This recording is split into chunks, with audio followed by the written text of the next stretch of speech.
এক সময়ে প্রাণবন্ত শহর গাজা এখন নিস্তব্ধ মৃত্যুর নগরী।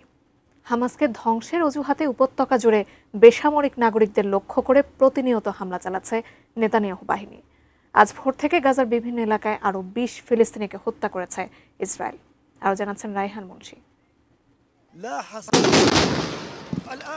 এক মুহূর্ত আগেও তারা জানতেন না আজই তাদের জীবনের শেষ দিন। গাজার নাসের হাসপাতালে চালানো ইসরায়েলি হামলায় আহতদের উদ্ধারে কাজ করছিলেন তারা। সাংবাদিকরা করছিলেন লাইভ, তখনই ইসরায়েলি হামলা। এভাবেই গাজার উদ্ধারকর্মী, সাংবাদিক ও বেসামরিকদের লক্ষ্য করে প্রতিনিয়ত হামলা চালিয়ে যাচ্ছে বর্বর ইসরায়েল।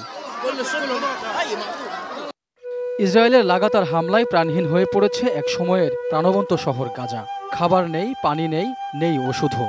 এর মধ্যেই চলছে তাণ্ডব।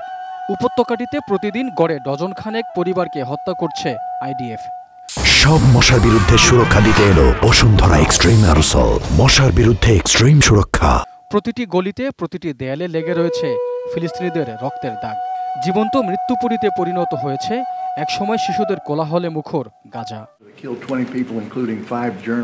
এদিকে আগামী ২ থেকে ৩ সপ্তাহের মধ্যেই গাজায় যুদ্ধের সমাপ্তি হতে পারে বলে জানিয়েছেন মার্কিন প্রেসিডেন্ট ডোনাল্ড ট্রাম্প। সংবাদকর্মী হত্যার ঘটনায় খুশি নন তিনিও। যুদ্ধ শেষ হতেই হবে। প্রতিদিনই ক্ষুধা আর মৃত্যু বাড়ছে। এমন দৃশ্য দেখতে চাই না। এর আগেও ট্রাম্প প্রশাসন বারবার যুদ্ধ শেষ করার প্রতিশ্রুতি দিলেও বাস্তবে তা কার্যকর হয়নি।